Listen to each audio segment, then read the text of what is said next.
Assalamu alaikum. This is your brother, Malcolm Flex.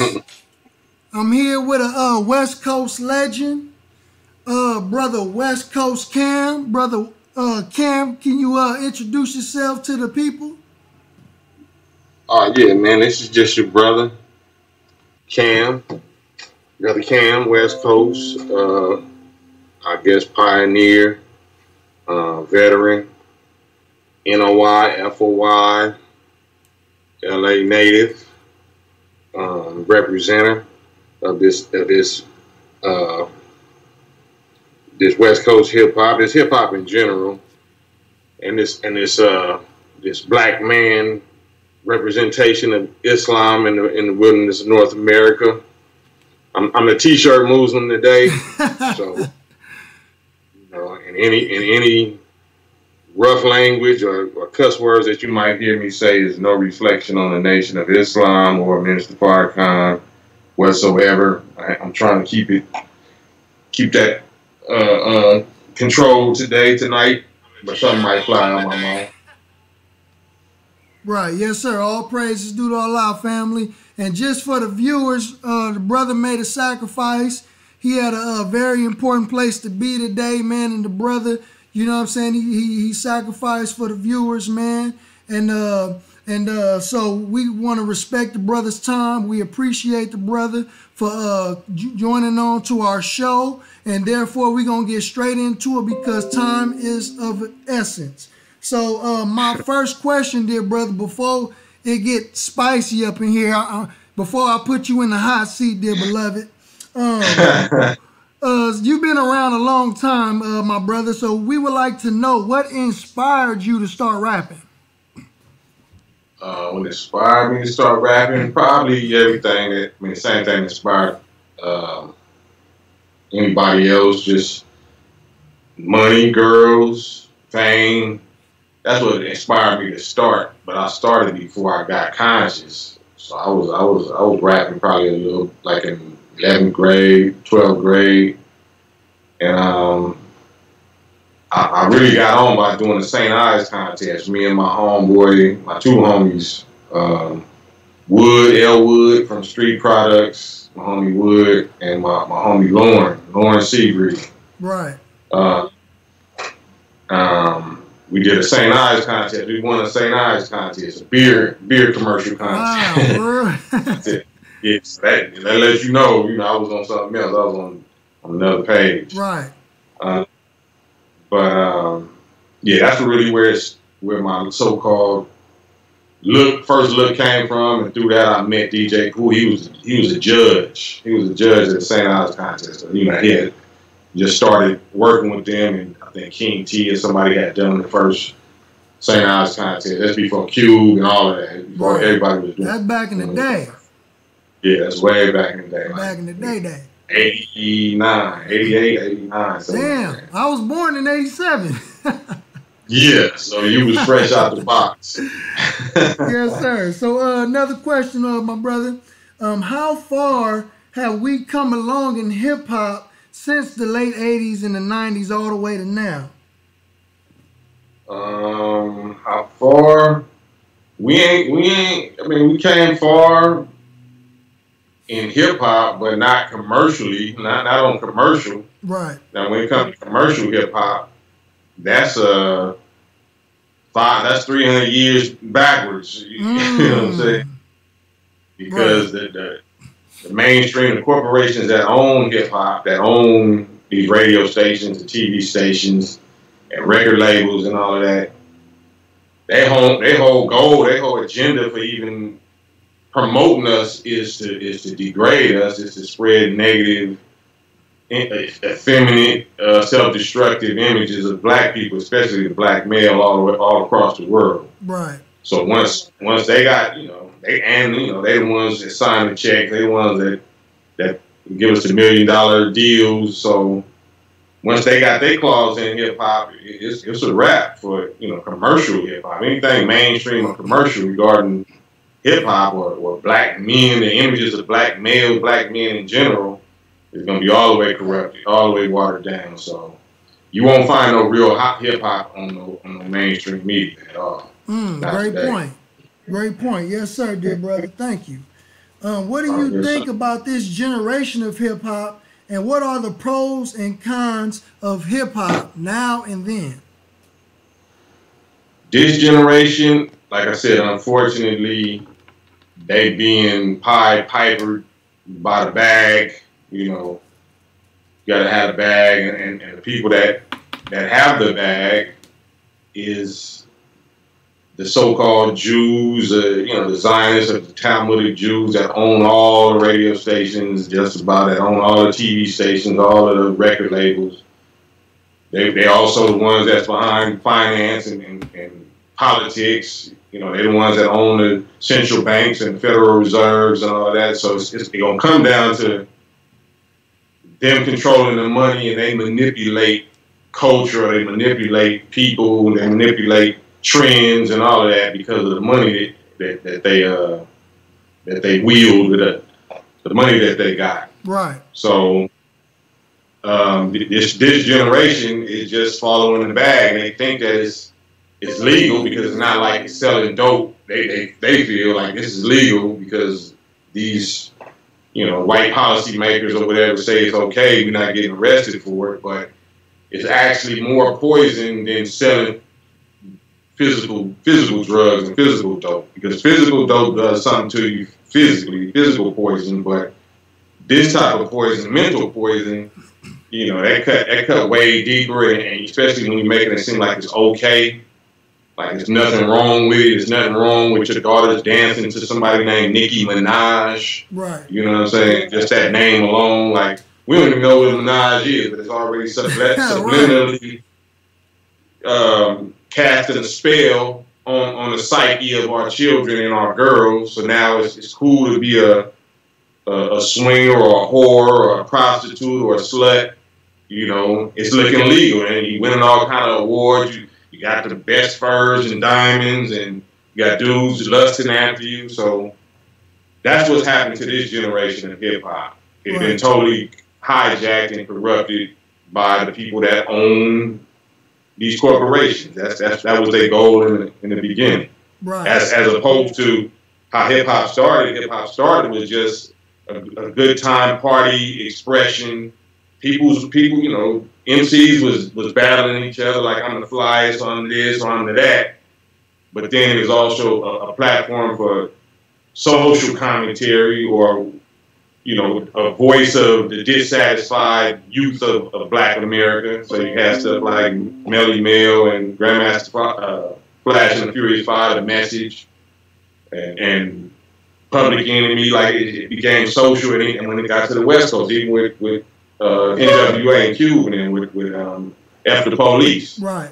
So that, they seen that they could make money off of it, and they seen the trend was catching fire. It was becoming a forest fire of Black male conscious expression. So they had to hurry up and get their claws in it and throw money at the problem and send it in a direction that they wanted to go. Right. So quick question. So like, as far as hip hop artists, who inspired you when you was coming up? As far as lyrically, because everybody inspired, all of the rappers, the first rappers inspired me. Of course, like the Run DMCs and the LL Cool J's and the like I said, Grandmaster Flash, the Furious Five, Melly Mel. But they are, and Biz Markie and the Juice Crew and Big Daddy Kane and Rakim and but they all inspire me for different reasons. Right. So lyrically, probably Melly Mel. Melly Mel probably had the greatest impact on me with the message. Right. And then Rakim, because he was talking knowledge itself. Right. And it sounded exotic. It sounded like it was some foreign, exotic G stuff. Because I didn't know nothing about no Allah. I thought that was, abracadabra, but it was still, I liked his flow. I liked what he was saying, and he was talking black. So then I heard, I've been heard, but Public Enemy, and just the strong black male image. I thought them dudes was like way older than me. Right. But they was my same age. But just seeing a black male on TV, to me, anybody that's on TV seemed like they old, like they mature, old grown men that know something. That's what TV meant to me at that time. Like, damn, he on TV, so he must be a professional. He must be a professor of sciences or something. I didn't know he do just a hood dude. Do you think hip hop nowadays is missing that strong black male image? It's not hip hop. You mean commercial, mainstream? Right. Like hip hop ain't got no shortage. It's more strong black male hip hop MCs and whatnot than it ever was, but it's even less than you ever. I mean, the mainstream media is gonna show you less. The mainstream media is gonna make it seem like it's a drop, like it don't exist. Right. Because that's the goal. That's the agenda. The agenda of mainstream media, which is that instant, huge global fame, that global platform. They only promoting gay, watered down, interracial. They're not promoting no strong, independent black male image whatsoever. It have to be watered down. It have to be gay. It have to be interracial with a white girl. It have to be subordinate or submissive to a white male. Or you'll see that nowhere. You won't see that nowhere on mainstream media, whether it's TV, whether it's radio, movies. That's a good point. Yeah. So it's not no shortage. That's why we doing this right now, because this only place on the media you're gonna find it is social media. Right. Yes, sir. So another question there, brother. Thank you. What do you think about Lyor Cohen, and how is he contributing to the degradation of our culture? I don't know Lyor Cohen. I just know a little bit about him over the years, and he's just one of those, like they say, culture vultures. He's just one of those so-called Jews, Talmudic so-called Jews, Zionists, that control the images of black people. Right. If your big brother or your cousin or whatever owns this record label, or he owns this bank over here, or and they keep their thing well networked within the family. I'm talking about Jews and their money, right, and their businesses and their control. So they're gonna automatically give him a job. Like they're gonna automatically put him in a position of influence or power, and give him a pen and a checkbook, and you can sign this. You know what our agenda is, Lyor. You know these little black children, what we trying to make them look like. You only sign this type of act. You only push this type of song. You only push. So they know, like I seen him lying on one of them little interviews. I don't know if it was the Breakfast Club or something, talking about him and Dame Dash, talking about these black little children are drug addicts, or they doing drugs, and you talking about they losers, but you still got to feed your family. So if you really that moral, you wouldn't sign them in the first place. You say, man, you got to go to rehab. I'm not messing with you. I'm not signing you. I don't care how hot you're supposed to be. I'm not messing with you because I'm Jewish. I'm supposed to be Jewish, and I'm supposed to be pushing righteousness and the laws of God and the Torah or whatever. So I can't even sign you because I know you're a drug addict. I can't even sign you because I know you're talking about pushing drugs and killing people and raping and misogynistic lyrics. But it's just the opposite. That's the only thing we are. So I can't sign you if you're trying to be too Chuck D-ish and fight the power is too black conscious. I can't sign. You know, I'm gonna tell you, nobody ain't trying to hear that. Right. And it don't have to do with nobody trying to hear that. The people is gonna hear what they gonna eat whatever you put on that program.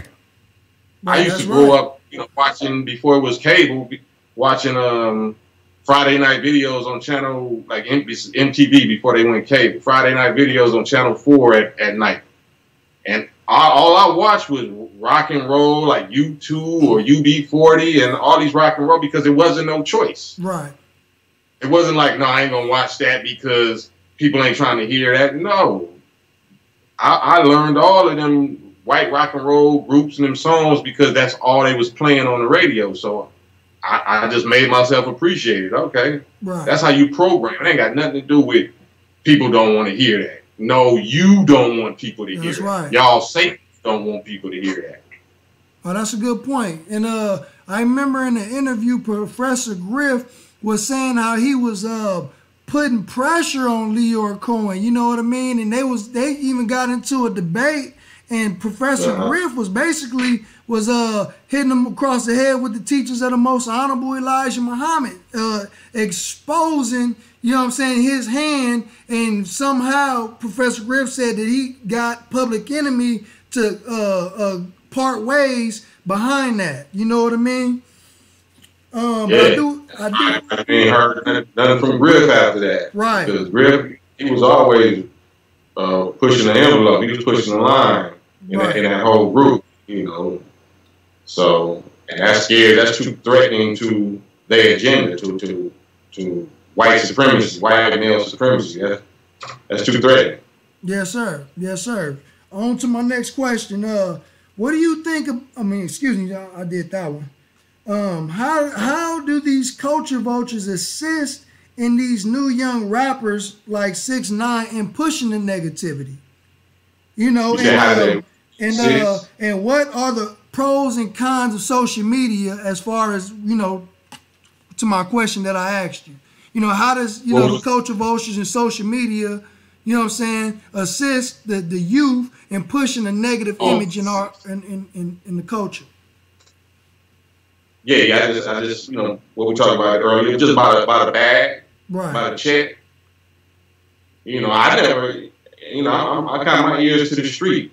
My sons and them, my daughters and sons, they 19, 20, 21, 22, 23, like, so they in that age group, and they tell me, yeah, like, you know, we heard a dude, but dude, you know, he ain't really fly. Like, it be the beats. It be the beats. But all of this music is like sandbox, nursery rhyme, you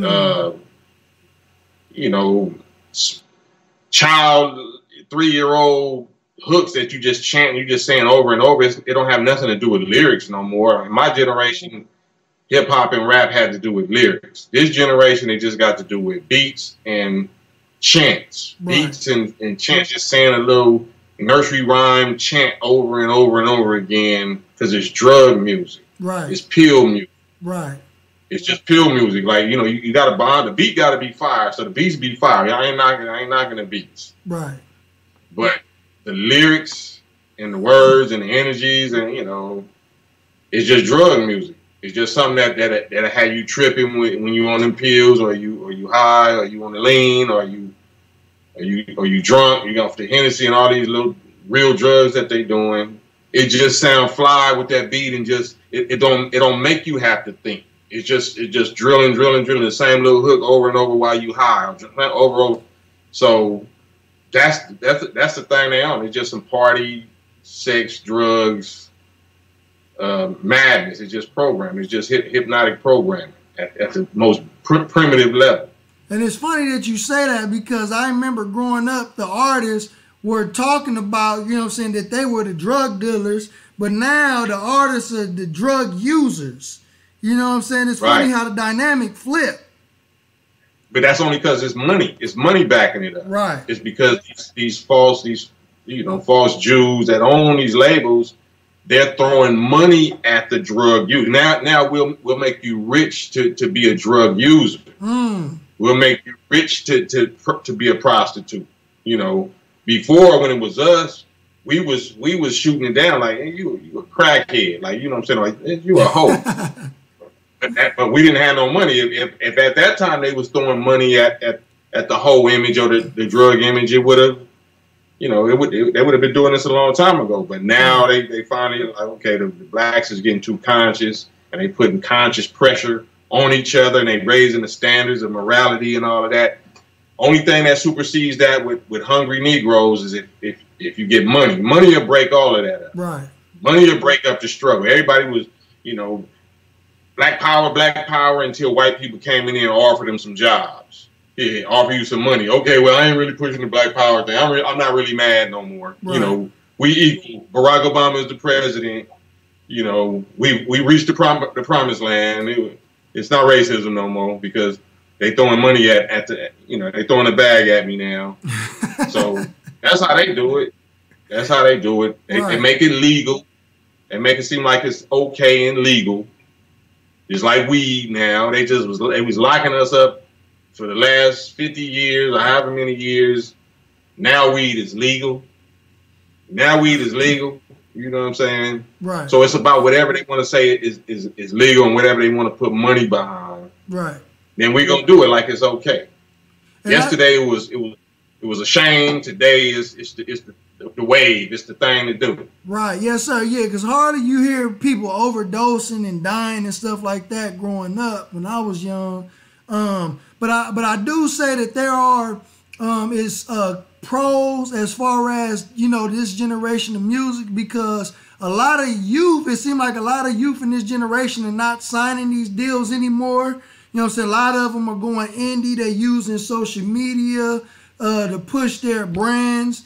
And then, you know, they got the 360 deals and stuff like that. So can you kind of give us some insight on the 360 and going indie and what's the difference? 360 is slavery. See, 360 is worse than the deals that we had. So that's 360 is what you don't want. It's worse than the deal than y'all had? Oh, yeah. 360 means that they you know, the labels or whoever owns any, you know, 360 means a circle in any sphere of money that you're making because they help push you and make you famous. You owe them. You got to pay them. If you're making movies, you got to pay them. If you're doing club appearances, you got to pay them. You're doing concerts, you got to pay them. You got to pay that label that you signed to. Right. You can't do your own thing. That's the opposite of independent. Right. You know what I'm saying? Yes. So and an independent artist, you will be able to buzz and bubble off of social media until you get on their radar. Then they go, he bubbling. Then they gonna offer you a way bigger bag than you was already getting, and with that bag comes a redirecting of your content. Now they gonna control your content, and you're gonna be over there future popping, pill popping, and Nicki Minaj. Good point. You know what I'm saying? Good point. So I don't know nobody like that. I don't know, like, everybody is independent because they're not getting signed.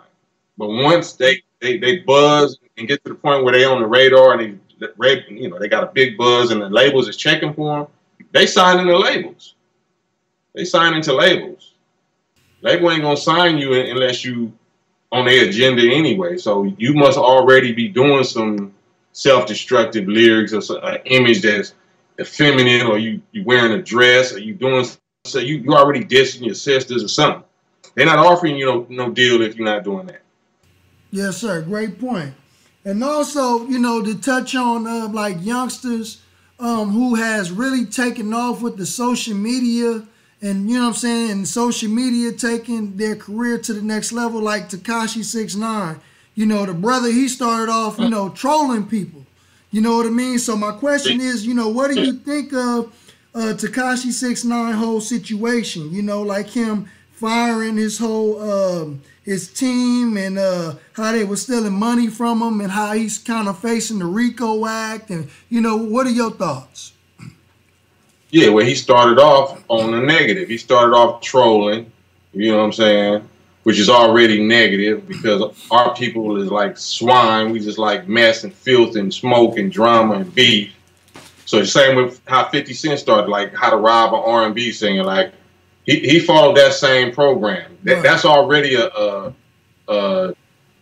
a doomed foundation. If your foundation is on that, is on trolling and beefing, then you try to mix that with gang banging, and you're not even really from no gang place. That's what I call Fed bait. That's federal bait. That's FBI bait. You know what I'm saying? Because all you doing is it's like the same formula of Tupac and Biggie and that whole West Coast thing, but it's more ingredients involved. It's his rainbow hair, which is bringing the homosexuals into it. He's Mexican, which is bringing the black and brown beef into it. He claiming blood, which is bringing the blood and Crip thing into it. He's from the East Coast, which is bringing the East Coast and West Coast thing into it. That's so much different ingredients of Fed bait wrapped up in one. And then he's backed up by dude, is supposed to be big homie that's locked up with him, Shoddy. Right. I got him on my... You know, I pulled it down. He slipped up and said something he shouldn't have said, and probably why they clamped on him right now, because he let it fly out of his mouth that him and his crew, the Treyway is backed up by the Israeli Mossad. Wait. What? Run that back? Yeah, it's on. Yeah, Academics. He was doing a little live with Academics probably last year.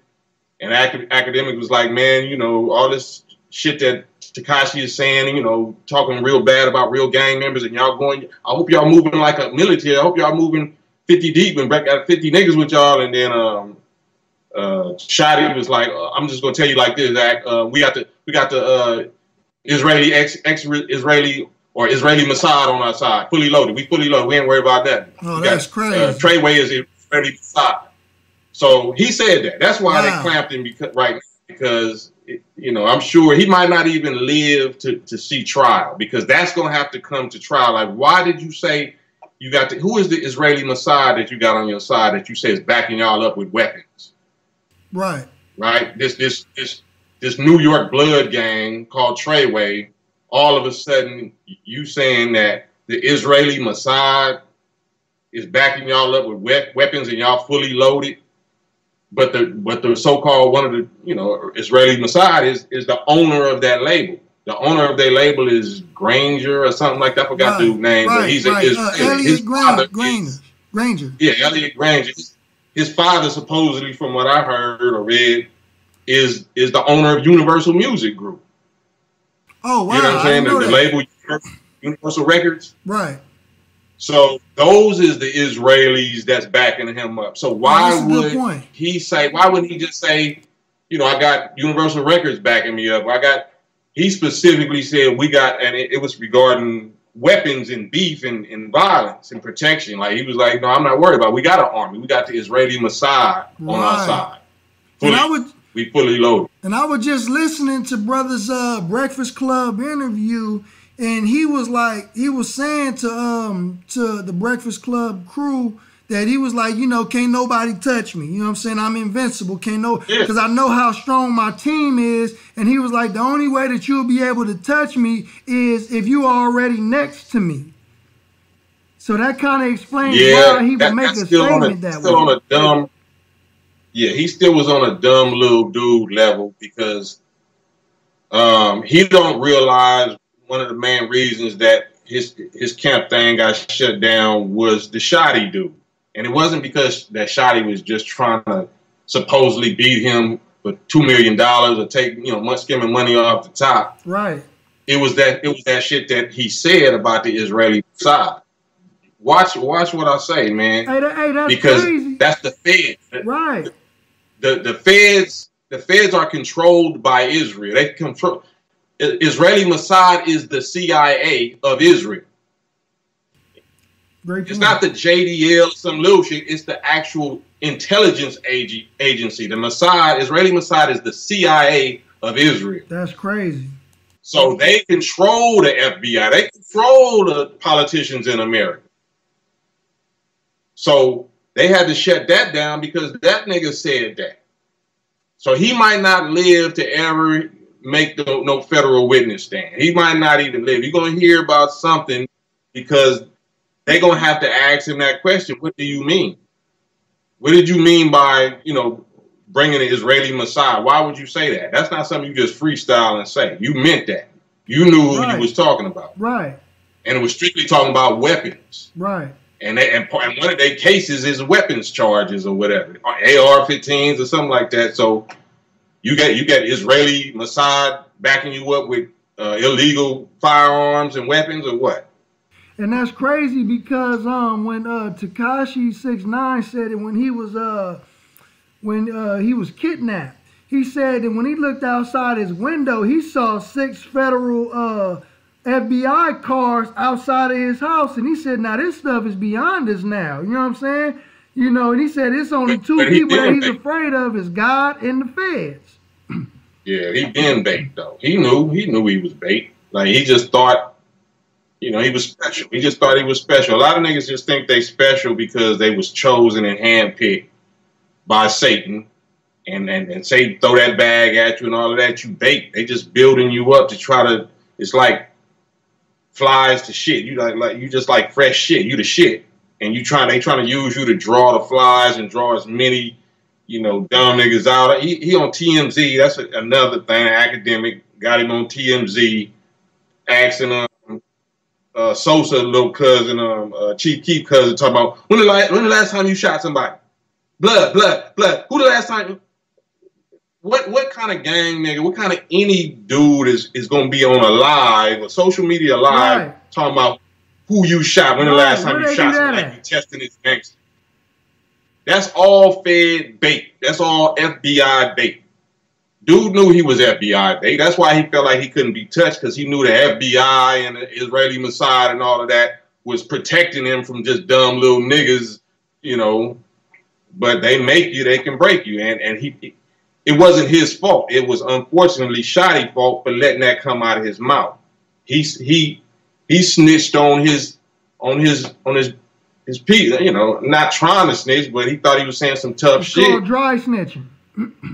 But he wasn't trying to stitch. He thought he was saying some gangster shit, some mafia shit. And he really just implicated the Israelis. You know what I'm saying? What are Israelis? Wow.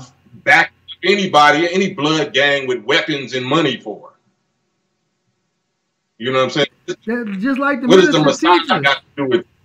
Just like the minister teaches, you know, you can't fathom the depths of Satan. You know what I mean? You know. Yeah, no, I know why they do it. I know that's a rhetorical question. I know why they would do it. He didn't know why they would do it. He thought he was special. He thought he was the shit. He didn't know that he was a disposable diaper just like everybody else. And now he know. So what? He just thought he was the shit part of the. No, you're shit in a disposable diaper. And you're in the trash. Like you'll never, you know. Now give us the G code, man, because I want to know what do you think about this generation of youth who they have this concept called trolling. And they're, like you said, they're on IG Live, you know what I'm saying? They're on Facebook Live, and they showing weapons, and they talking about murders that they did. What do you think about that? You know what I mean? Because me, that's like against the G code growing up. Yeah, there ain't no G code now. It's a D code. It's a drug addict drugs code. Because you're not gonna do that unless you're on drugs. You're on lean and you think that it's cool, or you don't even know your history about COINTELPRO or the feds, or you young, so obviously you never did no penitentiary time. Right. You never did no fed time. You don't know how feds operate. So you saying all of that like it's all good. I'm getting females, I'm getting money, I got my drugs, I got my fame, like. So I'm gonna say anything reckless, because the feds ain't like some police. They ain't gonna strike right away. They gonna sit back for years, just let you build, let you dig your own grave. You know what I'm saying? And once they, you know, feel like moving on you, or they got something on you, or they want to just use you and scare you and use you as a pawn to go be bait for somebody else, then they gonna activate you. Like. They won't even necessarily lock you up. They're going to show you all. We got you on tape. We got your wiretaps. We got this. You done said this. You know this is life, right? You know this 35 years, right? Right. So we ain't gonna air you out, but I'm just letting you know we got you. So this is what we want you to do. You go over here and you start talking reckless against the Bloods in L.A. and you start reckless against the people in Chicago. You start talking reckless. That's how that works. So if it wasn't Tekashi, it was somebody in his camp. It might have been the Shotty dude. It might have been somebody else. But that's how the feds operate. I think they were saying that they had like a secret recording of a conversation to where that they was after Tekashi ended up firing his whole team, that they was planning to do something to him. Yeah, it wasn't secret. It was a wiretap. It was a federal wiretap. They already got the green light to wiretap him for, I think, 3 years ago. They was already under federal investigation. But it wasn't until Tekashi got on and they started making money and making certain kind of noise. But that's all by design, though. That same with Bill Cosby, like when he was he did his so-called rape trial, and then his Jewish lawyers, and you know he thought there was an agreement that it was going to be a confidentiality clause that it could never be opened up again. So he paid $1 million. He thought he got rid of that problem 15 years ago or however many years ago. No, they just set you up. Right. Even if you say I'm not guilty, they're gonna say no. Just plead guilty, and we'll make it go away, and we promise it's a confidentiality clause, and they'll never be able to bring it up again. They just lied to you. As soon as you agree with that, they just lied to you. Same with Michael Jackson and the child molestation thing. Okay, I didn't rape no child, I didn't do nothing, I didn't molest no child. Oh, we know, Michael, but they're gonna give you so much problem and this and that. Just say you did it and just settle out of court, pay them off, shut them up. Every time you do that, every time you follow their advice, you think they're on your side, you think they done helped you make millions of dollars and all of that, and they did, but they setting you up all the way. They setting you up from the jump. They patient. They not like desperate niggas and shit. No, they patient. Because they gonna let you build all your millions and hundreds of millions, and then they gonna take it from you in a court case. They're going to bleed you for lawyer fees, and then once you lose the case, they're going to take all your estate and divide it up amongst each other. That's how they do. Bruh, and I got to say this to all the youth, man. Y'all is getting raw game from rap legend Westcoast Kam. I'm telling y'all, man, take this wisdom from this brother. Take this message and share it. You know what I mean? If you own this video, if you own this live and you watch it, family, you know what I'm saying? Share this video, hit that like button. Also, if you got any questions, you can put them in the comments and I'll ask the brother, and if he would wish to address your question, you know what I'm saying? Don't be shy, you know what I'm saying? Don't be afraid to ask, you know what I'm saying? I got the brother on, he's live, you know what I mean? And we in the building. So I got another question for you, dear brother, real quick. So what's the difference between rap beef back in the day compared to now? And what's the difference between rap beef back in the day compared to now? Rap beef? Yes, sir. Like beef, lyric beef, or real life beef compared to rap, you know what I'm saying? Because I think there is a distinction between two, but how do you know when it's just a rap thing and then when it's a real life situation? You know what I'm saying? I don't really even think it matters, because it's all monitored, it's all surveillance. You can't do nothing. Like, it ain't no real manhood stuff, because the most you can do is go somewhere private and run a fade, because anything else is a crime, is a felony. You can't go shoot nobody because too many cell phones and cameras and tap phones and all of that. So you can't do nothing. So beefing now ain't nothing. That's why you can do a Tekashi 6ix9ine and all this troll shit, because everybody knows if you're a street dude, you can't do nothing. What you gonna do other than fight? You know what I'm saying? Okay, I do a little disturbing of the peace and a misdemeanor for fighting. Beef ain't really finna turn into nothing, because it's cameras everywhere, it's microphones everywhere, it's cell phones everywhere. So I can go to your hood and say, you know, F the Bloods, or suck my such and such blood. I'm in your hood, PUSSY. I'm in your, you know what I'm saying? you can do that because you know the cameras is on you at all times. So, and I got these big security guards, and I got the Israeli Mossad on my side, fully loaded. So, in the meantime, I'm just cashing checks and having the finest girls in this city and the finest girls in that city, and on the Billboard charts and all of that. So, I'm frustrating the hell out of real street niggas. Real street niggas really want to do me, but they're not gonna really do me because they gonna do life in prison, and they're not sure they're gonna get me. You know what I'm saying? It's just a gamble. It's a gamble that they playing because they know they fed bait. They know the feds is watching. That's why they make so much noise. Yeah, I'm gonna be over here. What's your location? Real ones is gonna run it in private. They're gonna be like, you know, just meet me over here, bro. You know what I'm saying? They gonna have their G's. They ain't gonna say it. They gonna have their G's, talk to his G's, and they gonna line it up like that. But if the actual loudmouth motherfucker is right there saying that, that's all fed bait. That's all trolls smoking mirrors. That's all clown shit. That's all clown shit. Right. Do you think XXX Tentacion, do you think that was like a hit, or do you think that was like, you know, just like a random robbery? What's your thoughts on the XXX situation? Yeah, I don't know. I don't know enough about that. But if black people did it, it's, I mean, you know, because apparently there's some young other black males did it. It's probably jealousy. It's probably jealousy. There's some jealousy.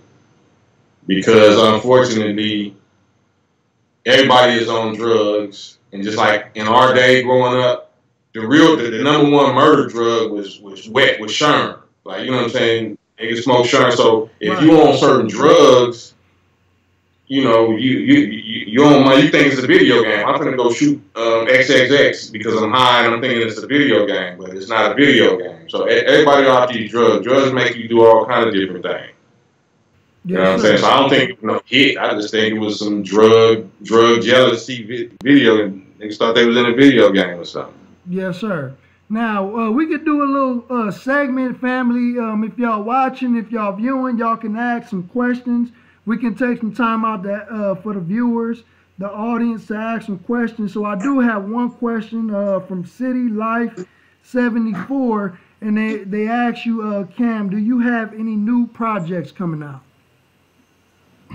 Yeah, I got a new project coming out with my brother, young bruh. I got new projects coming out that I'm producing, actually. My sons, West Z, and Kamal Shah and Free Street. That group is called West Nation.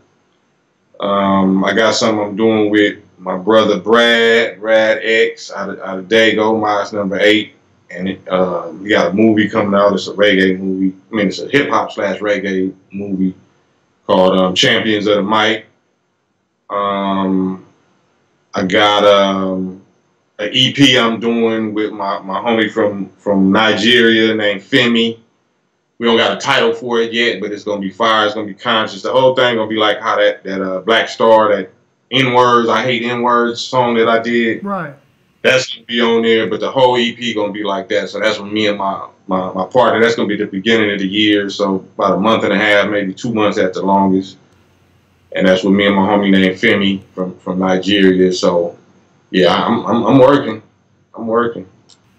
Yes, sir. And for all the viewers who don't know, y'all can go and check out that Fruit Pruno 2, that For the Nation, and that I Hate N-Words. You know, your brother, I featured up in both of them videos. You know what I'm saying? Appreciate the shout out at the end of the video, Cam. I just saw that last night. Oh, man, that's old news. You just seen that? Yeah, yes, sir. I saw the whole video, but I never saw the shout out at the end, though. Yeah, you've been in the credits. Yes, sir. Thank you for that, bro. Producers of the video. Huh? I said you was one of the producers of the video. Man, praise be to Allah, man. Yeah, hey, thank you for allowing me that opportunity because I ain't never did it before. So. Yeah, gotta start somewhere. Return the favor. So when you all the way on, look out for my sons. Man, my look, I got them, bro. Hey, okay, I got another question for you. Now we have a lot of there are some individuals who they say, oh yeah, I'm not trying to be a leader. You know what I'm saying? I'm not trying to be no leader. I don't want nobody following me. But there's a lot of youth like Tekashi 6ix9ine who has a platform and has a lot of influence. So what's the importance that they use their influence to guide people in the right direction? Because they don't want to be looked at as leaders, but they still are considered leaders. You know, the minister said one rap is greater than 1,000 sermons. You know what I mean? So why is it important that they use their influence to lead people in the right direction? Well, that's two different agendas. The minister's agenda is divine. You know what I'm saying? So the definition of success for the minister is something different than the definition of these rappers or just an average, you know, ignorant black person. Money is what we after. Like, the minister is not after money. He's after raising the consciousness level of his people. Right. You know what I'm saying? So he's saying a rap song can affect millions of people in that way, being successful in that way. But if you a young, little starving, hungry, little dusty, you know, dude or female from the hood, you're not trying to raise the consciousness of your people. You need some money. Right. You hungry. You want to eat. Right. So it's about what's paying me, where the bag is coming from. So we're not concerned about being no role model. We're not concerned about being this or that. We want to be paid. We want to be rich. We want to get the bag. And getting the bag, of course, fame come with that and all of that. And to whom much is given, much is required. But like I said, with Tekashi dude and Shotty or whoever, that's not your foundation. You're not even coming out the gate saying he's saying it like we trying to help the hood, we trying to help Treyway, we trying to help Bloods, your little neighborhood. But you see, that wasn't the case, because everybody that you started out with is talking bad about you, talking about you ain't even really from the hood, and you really, you know, Shotty was the one that just put you on. Like, it's all the truth coming out now, how people really felt. So it was all a money hustle. It's all a money hustle. You know what I'm saying? Right. That's all. That's people's loyalty is to money. Right. The minister loyalty is to, you know, morality and his people and God, the God of, you know, trying to be right and righteous. Right. So now they all sitting. Look where the minister is sitting. And look where Tekashi and his clique is sitting. That's the only thing, because you can't force a youngster to do nothing. You can't force a grown up to do nothing. All you can say is, look where you at now, or look where Tekashi at now. That's the best thing you can tell other little youngsters. Well, shit, he got the ball out for a whole year though. You know, I'd rather live 1 year as a multi-millionaire than my whole life never being a millionaire. Okay, I mean, I understand that logic, but you see where it's gonna end up at though, right? As long as you understand this where you can end up, being cool. In the meantime, I'm finna build this little camp over here that believe this. We believe that we're gonna do it the old-fashioned way. It might take longer. You know what I'm saying? But if you feel like you need to have fame and money in order to get a pretty girl or whatever, you a lame anyway.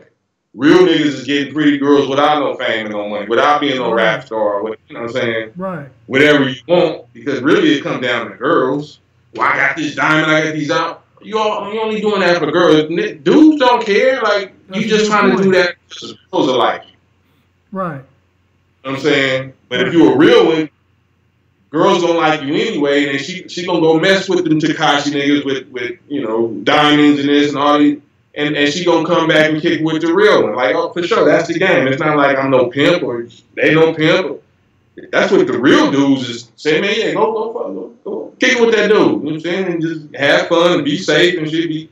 But, you know, when the smoke clear, you gonna bring me that nigga chain, or you gonna tell me where he at, and we gonna set him up and blah, blah. That's how that game go. Right. Yes, sir. So we got another question, dear brother, from another viewer in the audience. This question is from brother Clayton X Ware. Okay. He said, ask the brother, why was it such a big gap from the time he released Made in America and the album afterwards?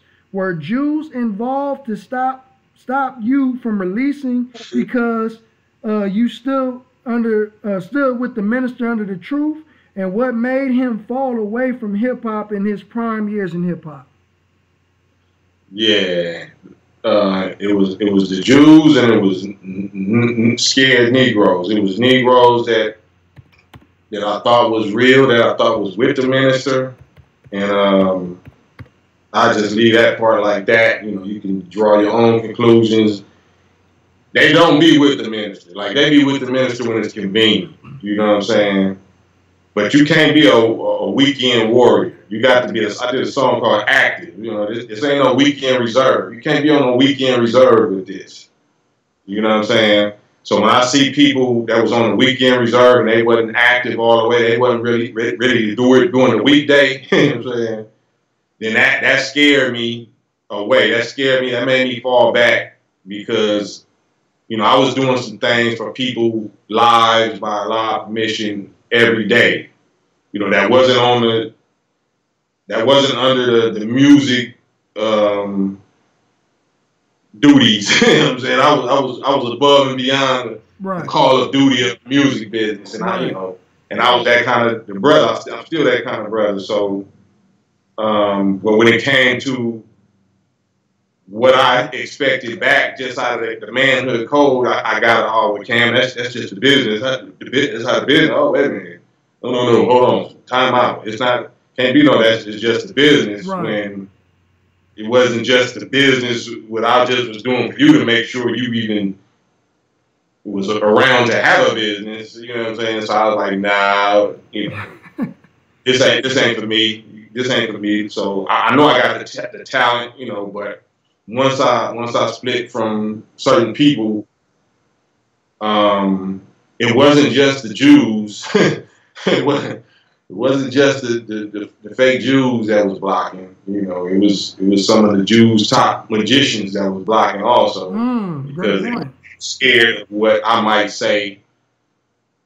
You know, but yeah, so that's what took me so long, just because the minister told me don't diss black people. You know, after the Woo Woo record, and I gave him my word, like, you know, where I diss that particular individual. So, and it's not diss, but the kind of diss, like, you can tell the truth about something. The truth gonna hurt. But I wanted to just focus on the real enemy, and it wasn't no lane. It wasn't nobody that was willing to put no money behind me talking about making raps against the owners of the record labels, the owners of the music industry and shit. So, right, you know, I had to wait until social media came around and then try to test the waters and see if people was wanting to hear it. So that's what took me so long. Yes, sir. Thank you. The brother appreciate you answering this question as well. And so what's going on with the Napoleon debate? We want to hear about that too as well, dear brother. You know, the brother has been doing all these live streams dissing the Nation of Islam and dissing Master Fard Muhammad, dear brother. So what's up with that? Yeah, somebody tagged me. I forgot who it was that tagged me a few days ago, earlier in the week or last week, with Napoleon from the Outlaws. And we got a good history. We've always been respectful and always had love for each other. And I wasn't really aware of certain things in his personal life that he'd been through, that he felt was at the hands of Nation of Islam members, I think, in Philly in the 80s. Like, he believed that the nation members murdered his parents. I think this was in the 80s. Yeah. So he had a different personal reason for having that kind of problem with the nation or the nation teachings. But so respect. I had to you know, talk to him respectfully. I mean, I still don't talk to him respectfully, but more sensitive. Had to be more sensitive because of that trauma and that experience that he felt was at the hands of the nation. Just like how people say, "Y'all Muslims killed Malcolm." Y'all Muslims, like, no, Muslims didn't kill Malcolm. That's just like, did your Muslim Brotherhood blow up the Twin Towers and kill 3,000 people? You know what I'm saying? Right. Because everybody said that was 19 Saudi Arabs that did it, and you over there with the Saudis right now. So did your people kill 3,000 people on 9/11?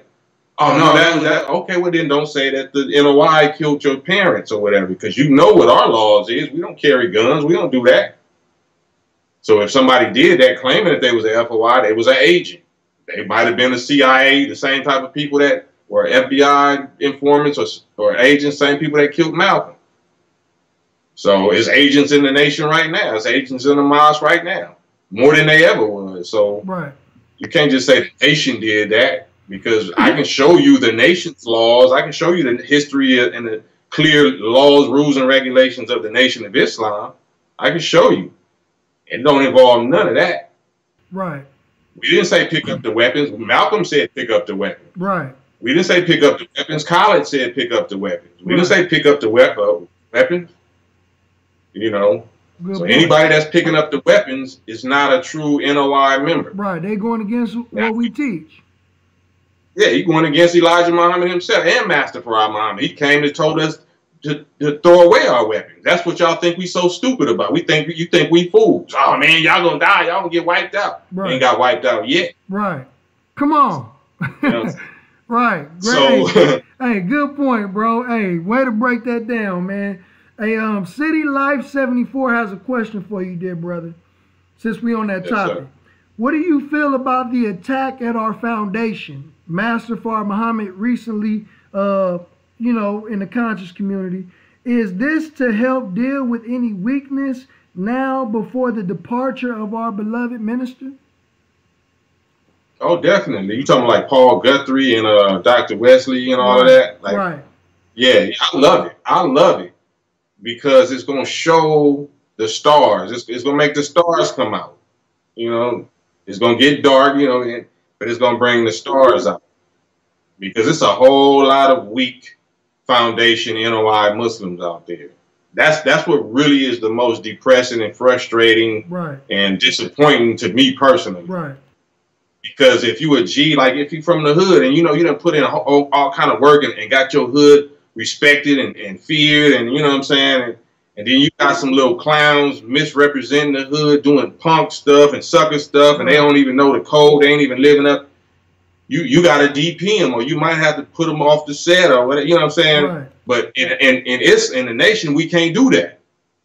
You know what I'm saying? I gotta let these, you know. We gotta let it, you know. So Allah presents other little bait, other little, you know, like I say, shit. Excuse my language, shit to draw those weak little flies to it. You know what I'm saying?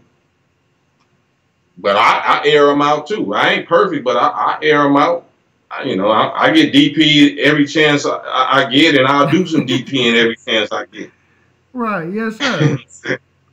Yes, sir. Yeah. So, I mean, please explain to us, you know, the importance to in defending what we believe, because that's how I came into the ranks before I even got registered. Yeah. You know, I was always defending the teachings even before I was even a registered member. Yeah, it's a lot of lies. They always say Farad Muhammad was a white man. Okay, who told you he was a white man?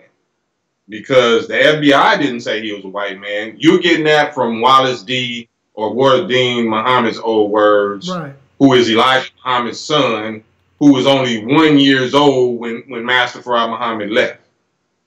You know what I'm saying? So you never seen him. Like you never remember seeing him. You can't say whether he was white or he was black. Right. And your father, the Honorable Elijah Muhammad, was taught by him and taught him wisdom and secrets of secret societies and all of the secrets that this world been keeping for the last 6,000 years that I have not been able to disprove. And he offered $10,000 for 40-something years for any one word that you can disprove that he taught.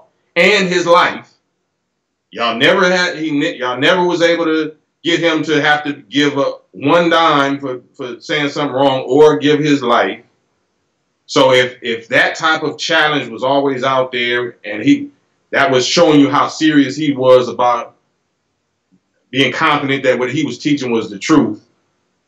And to this day, y'all haven't been able to disprove none of his teachings. And he said, based on that backdrop, he said that his teacher was mulatto. His teacher, Master Farad Muhammad, had a jet black father from Saudi Arabia, and his mother was a pure white woman from the Caucasus Mountains. That's what he was. He looked white because that's what the Bible said he was supposed to look white. He was supposed to come in sinful flesh to condemn sin in the flesh. Right. But y'all just want to stay on the surface.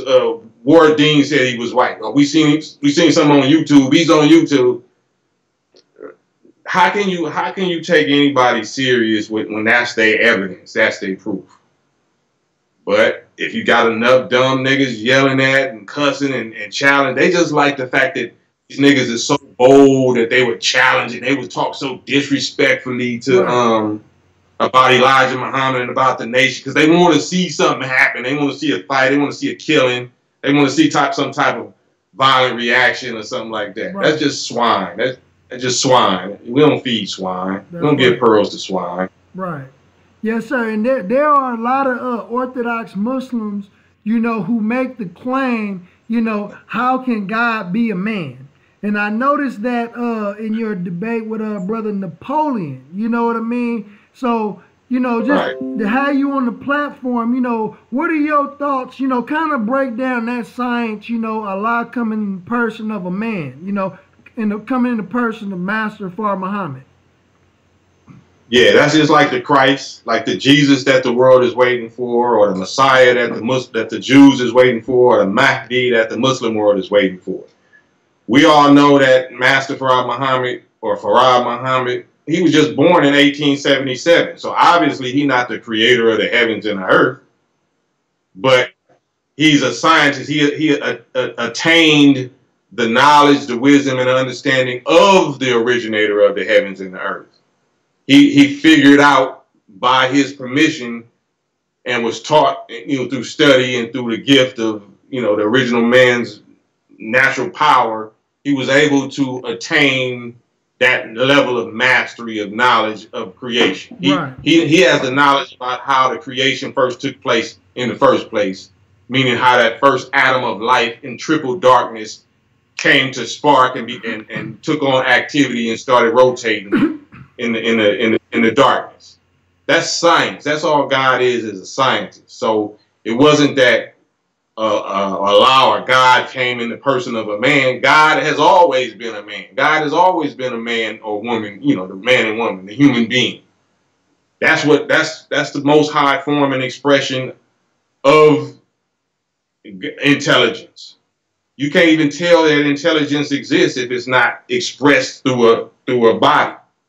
How can I have an attribute or a characteristic called love, be the loving, the kind, the protecting friend? Energy ain't loving and kind. Electricity ain't loving, kind, and protect.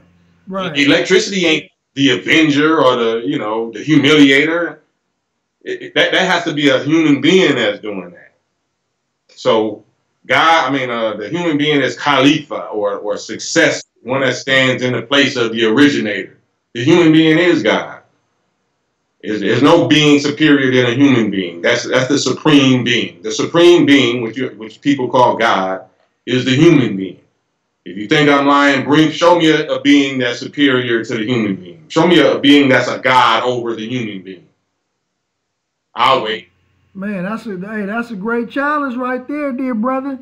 So let me ask you, how long have you been in the Nation of Islam? And just as a personal testimony, how has it affected your life? I've been registered because all black people is born in the nation. We just don't know it. But I've been constantly and knowingly registered in the Nation of Islam 28 years, 27 years, going on 28. This January 11th, 1991 is when I got my X. So January 11, 1991 would make, I believe, 28 years. So I was studying like 2 years before that. So altogether, I've been studying about 30 years. So if I was white, I could damn near be able to wear the holy flag. I'd be damn near be able to call myself a Muslim son. Right, yes, sir. So what? Somebody asked a question. You know, what has Islam done for you? You know what I mean? Like, how has it affected your life? Oh man, every trap that I haven't been able to avoid. Like, I'm from the East Side. I'm from LA. I'm from Compton and Watts. So you ain't never, you know I'm not a sucker. You know I'm not a punk. You ain't never heard me involved in no mess. Right.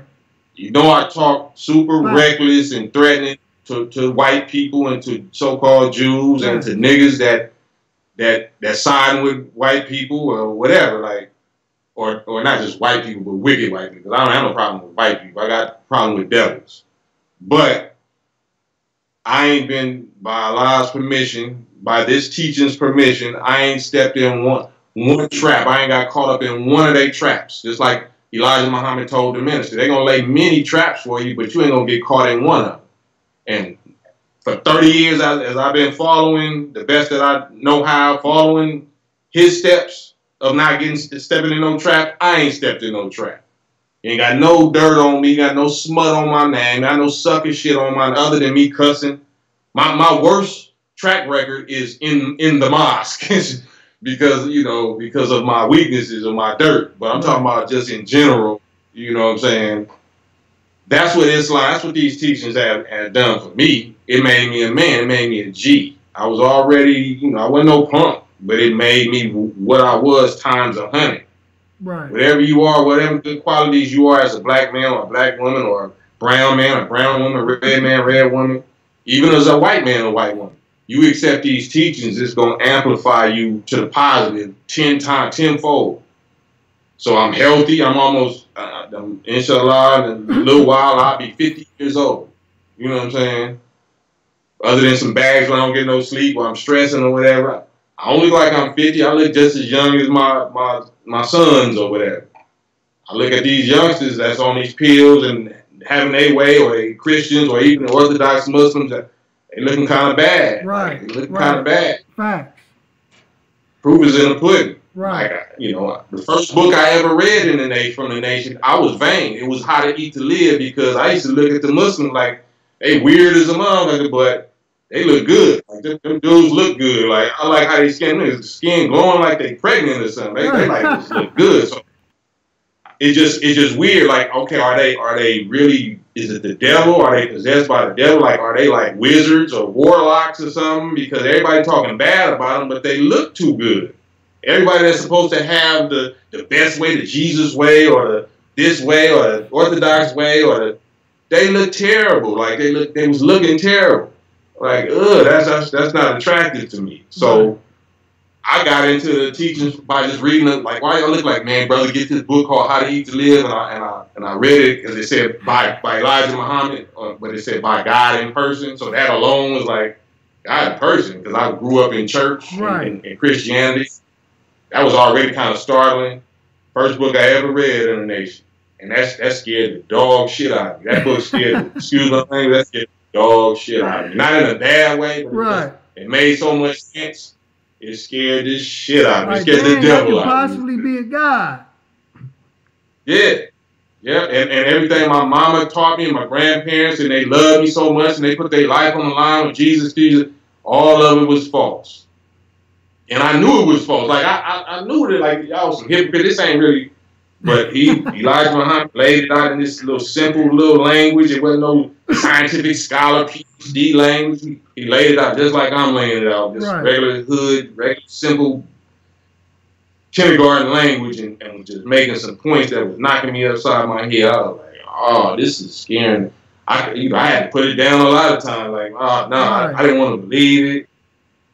But I couldn't, you know. I spent maybe 3 or 4 years, the first 2 or 3 years I was with the teaching, but I was really trying to disprove it. Oh, I really didn't like it. You was on your Paul Guthrie? You was on your Paul Guthrie? Yeah, I was on Guthrie. It hurt me. It broke my little heart. It broke my little Christian fairy tale heart. Oh, man. Hey, shout out to the viewers, man. Shout out to the audience, man. Hey, look, man, we got Westcoast Kam in the building, man. Hey, man, y'all don't even know, man. This is a fire interview. The brother's kicking some wisdom. You know what I'm saying? Again, share this video. If you got any questions, you know what I'm saying, don't be afraid to ask. Depending on how long the brother got, Okay. Quick question, dear brother. Real quick. What do you think Yes, about sir. the assault on black leadership? The assault by who? Of the black people. By other black people? Yes, sir. I think that's just Stephens from Django Stevens or whatever them dudes Right, is, Stephen. where they getting Stevens or whatever, they getting little privileges or butter biscuits in the back door from they getting some little benefits. They getting benefits from the slave master, and they scared, or they might be hustlers like preachers or whatever. You know, you got people like not Creflo Dollar, but him too, T.D. Jakes, like people that don't want to unite with a Farrakhan, with the nation. Like, they know we've been slaves for 400 years. They know we getting killed every day. They know that we disproportionately being arrested and locked up. But you don't want to sit down, like, you using your influence, and you don't. So it's really those black leaders that's the main opponents that's fueling the opness, fueling the little smaller ops. You know what I'm saying? Because it's you making money off of a blind sheep flock that if it's exposed, what we talk about exposes secret relationships. So once we find, once we Right. we might say something that you guilty of, so you have to attack us. It's like you can't have peace. You can't have peace if people like us is telling the truth too much, and we telling it too strong and too loudly, and we got real street soldiers behind us. It's just a matter of time before we coming for you. So then that's why they be opponents so much, because they own guilt. They know that they guilty, and they know what they owe, and they know that the enemy is really the enemy, and the enemy is the one been paying them, like all these black organizations, like what's the dude's name, Al Sharpton. Right. He got his own TV show, and he promoting not Dershowitz. What's the other dude? The ADL dude that the minister called out. Is it Abraham Foxman? No, it's not Foxman. It's the other Greenblatt. Yeah. Right. So he give Greenblatt a free platform to say whatever you want to say. But, he won't sit with the minister. He don't even want to sit next to the minister at Aretha Franklin funeral, let alone promote a dialogue where they both can sit down. So it's them so-called black leaders that's the main ops. Right, yes, sir. And you have that's a good point. That's a great point that you said that. And so you have a lot of these like you mentioned, some of the Zionists, the Jewish community attacking the Honorable Minister Louis Farrakhan, people such as Alan Dershowitz. I watched I watched a debate with Alan Dershowitz last night, and he was debating a dude named Norman Finkelstein on Democracy Now! If you haven't seen it, you should check it out. Hey, the man is getting demolished. But what do you think of the minister's return back from Iran in response to the critics and challenging them to a showdown like Elijah in the Bible? Yeah, I think it's the same way that people is responding or not responding to my challenge. On a small level, it's the same thing that I'm experiencing on the microscopic level when I'm challenging the Orthodox Muslims that's been talking bad about us. If you got so much to say on your own platform, sit down with me and say it, face to face, and let the people decide. Let have a big audience. You know what I'm saying?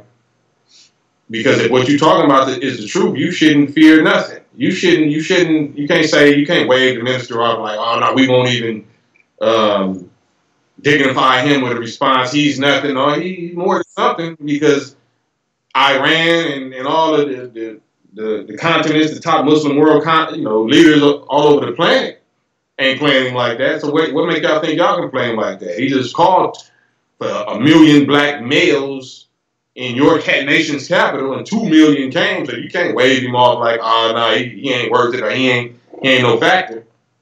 That just shows that you a punk. It just shows that you really are the Satans and the guilty ones because you don't want to sit down with him and prove your case for everybody to see.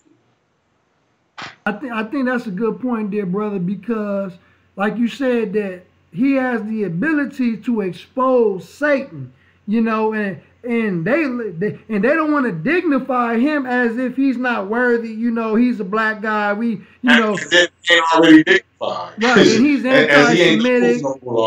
Right, but you got people like Norman Finkelstein, who's a Jew, whose both parents were in the Holocaust, and you would dignify him, and you won't acknowledge him as being anti-Semitic, but he's saying the same exact things that the Honorable Minister Louis Farrakhan is saying about the Jews. Yeah. So that just shows the cowardice. That just shows the snakery and the cowardice and the Satanry. So we don't got to wait for them. We just want to put it out there every so often. Just like me, I'm not waiting for nobody to take me up on my offer. I'm still doing my work, what I do every day. But when I got a few minutes, or I got an hour to kill, you know what I'm saying, then I'm going to go online and run that fade, ask for that fade, just to remind everybody how much punks they are. Right. You know what I'm saying? Right. Yeah, not every day somebody could jump on a live with rap legend Westcoast Kam and have an actual debate, you know? Right. Especially if you was already out there disagreeing with him. You already out there smutting our name. So now I'm a hell of a trophy. I'm a 28, 30-year vet in the nation, West Coast rap pioneer, legend. You know, you know what kind of trophy I am that y'all can take back to y'all masjid or to y'all temple, or, you know, you should be sending all your imams at me to intellectually and spiritually take my head. Right. Yes, sir. But y'all ain't sending nothing. Y'all sending the little cheerleaders and pom-poms with pom-poms and skirts that's scared to get on the live their damn self. You know what I'm saying? So is the offer still out there? Is the challenge still out there? And I'm trying to do a commercial. I'm trying to step it up. I'm trying to do a rap song, a commercial, a 30-second. I'm trying to call for it so tough because we'll just let it die out. But I want to keep it on people's radar. Or you hear anybody saying something against any nation, I mean, any so-called Muslim, they call themselves a real Muslim, saying something against the nation that they not real Muslims, hit me, tag Kam, hit Kam. Right. First challenge him, say, are you willing to go live with Kam? Because I it's other brothers and sisters that'll do it, but since I'm supposed to be so known for repping the nation for so long, like I'm a vet, I'm a G in this. So, and I'm a celebrity, you can get you some instant stripes, you can get you some instant hood fame, you become a hood star, you know, because y'all definitely is trying to convert black people. Right. You know, y'all want this audience, so all you gotta do is take it from me. Just take me out, and everybody will instantly, everybody that got respect for me will then automatically have respect for you, and you will get what you're looking for. Yeah, because it seemed like, you know, that not only they running from you, but you got people like Paul Guthrie, you know, he's making claims, but he's ducking and dodging Dr. Wesley Muhammad, and I got receipts proving it. You got other people like Young Pharaoh, Cyrus Seti, and these dudes making all type of claims. And I've even stepped out and refuted many of their claims and reached out to them, but they never got back to me on anything that they said. So what I mean? Yeah, but I think, on characters like that, that's other Fed bait. That's some other Fed bait. Because I think a couple of them dudes get Fed time or something. That's Fed bait. Right. You don't. First of all, if somebody, I just entertain it or whatever sometimes. But if somebody that's supposed to be a serious scholar or a serious teacher or whatever can't have a conversation without calling me a mother effer, or then, and you claim to be a street person or whatever, because when I'm debating or having these discussions or disagreements with Orthodox Muslims, don't no cuss word come out my mouth. Right. When I'm talking, you know what I'm saying, don't nothing. So, and I don't call you no names, I don't call you this, I don't call you that. I just get to the subject at hand, get to the facts. But if you saying that kind of language, then you trying to stir up emotion. That's fighting words. You don't want to talk. You want to fight. If you calling me a faggot or you calling such and such a pimp and a faggot and that motherfucker, that nigga, you know what I'm saying, a con man nigga, okay, well then you just want to fight. You know, I don't do that. That's some East Coast type shit or something like that. Like we on West Coast, we don't even do that much talk. Right. Like I had to learn how to even talk this much and debate. Right. We just gonna say, you know, we gonna shut up. That's how our homie really feel. Okay, we'll catch you. Like, you know what I'm saying? That's how I go on the West Coast. And if it wasn't for the nation, then it'd be a lot going on. But I'm under a discipline and law that I can't even do it like that. I just have to roll up on you and ask you. So what was you saying? And just watch niggas turn it all the way down. Watch it all the way down. Because they already think, well, y'all kill Malcolm, you gonna kill me. What you talking about? Hey, and that's what they be doing too. They really be pushing that, bro. You know, they try to get us out of character and then turn around and say, oh yeah, young Pharaoh said it, y'all better be careful because they did this to Malcolm. It's like, really?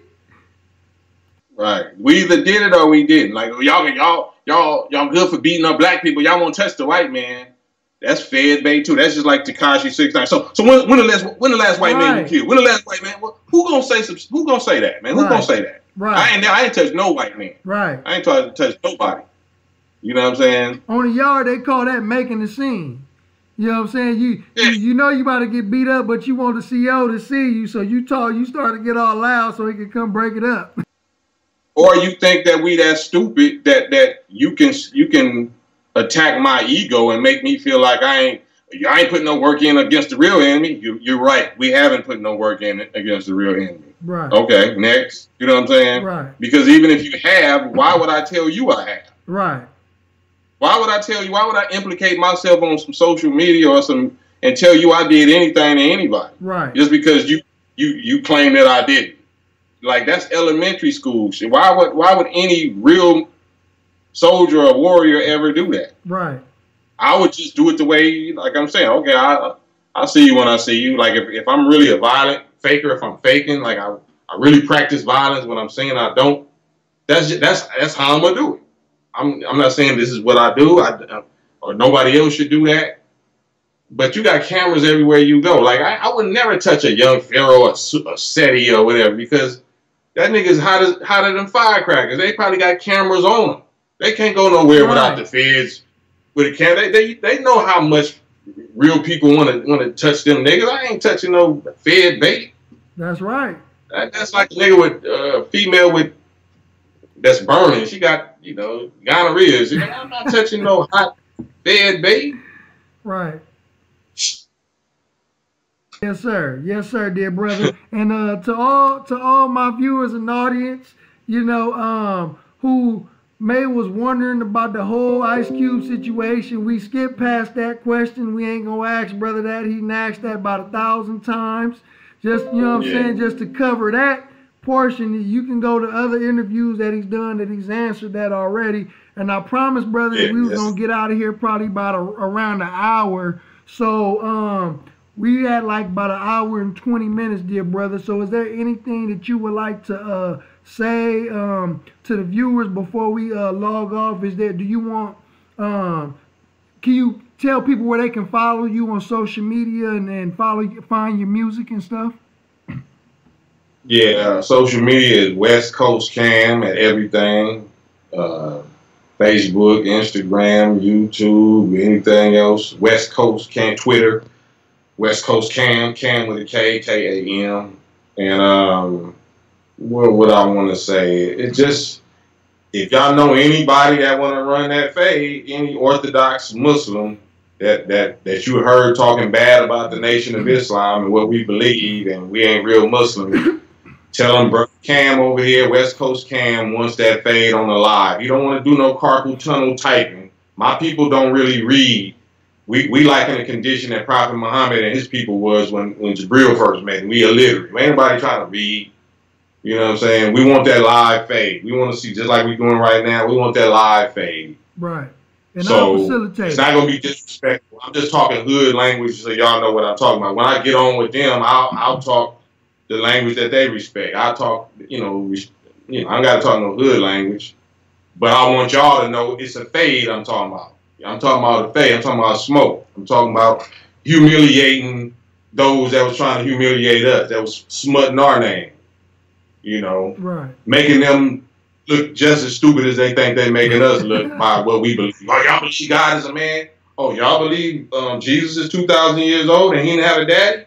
Okay, let's lay it out. Let's say who really look crazy around here. Oh, y'all believe God is on the spaceship? No, we believe God is a human being. So first of all, our God is a human being. So human beings do need spaceships if they're gonna be in space. Which is like you travel every day on a big ass piece of metal that's tons, hundreds of tons, called an airplane. right. So it's okay for a white man and shit to have a spaceship. That's all an airplane is, and you travel in space, or a space station or a space shuttle. But the Muslims who claim that we got the top scientists that have revealed the highest science that this world has seen in the last 6,000 years, he can't have a spaceship though. Right. Well, okay. Everybody can have a spaceship. Aliens, all kind of motherfuckers. Everybody can have a spaceship except the black Muslim, the black man. All right. Well, let's talk about it. Right. Let's talk about it. So, also, can you do me a favor? Can you, you know, being a legend in the game, being around so long, can you give some last words to the youth, this generation that's coming up right now in hip hop music, or anybody who aspired to be an artist? Yeah, my advice for the youth is look at Tekashi 6ix9ine. Look at Tekashi 6ix9ine. Look where he at right now. That is, if that's your thing. And you can look at NBA YoungBoy, or you can look at, you know, Kodak Black or whatever. Those that have did some jail time, they gonna tell you, like, unfortunately they're on drugs, but that's the worst place to be. That's the worst place to be. And if you live in that lifestyle, most likely, especially if it's that tough guy and shit, and you're trying to do the gangbang image, that's where you're going to wind up where he at, or you're going to wind up where XXX is at, unfortunately. You know, rest in peace to the brother. You got a real enemy out here. Your real enemy is those owners of these labels that's throwing this money at you. That is your real enemy. You don't think so right now because they throwing that bag at you. They only setting you up. They making you so they can break you. So if you're going to take the bag and split. You know what I'm saying? Run off on the plug. Run off on the plug.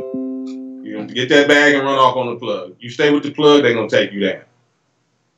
Yes, sir. Yes, sir, man. Look, man, I'm so grateful, man, for you joining me on this live video last minute, dear brother, and sacrificing some time to sit down and talk to your viewers, brother. And to the viewers, this is your brother Malcolm Flex. You know what I'm saying? And we just did an explosive video, live stream video with our rap legend Westcoast Kam, and we thank you all for tapping in, commenting, liking, sharing, and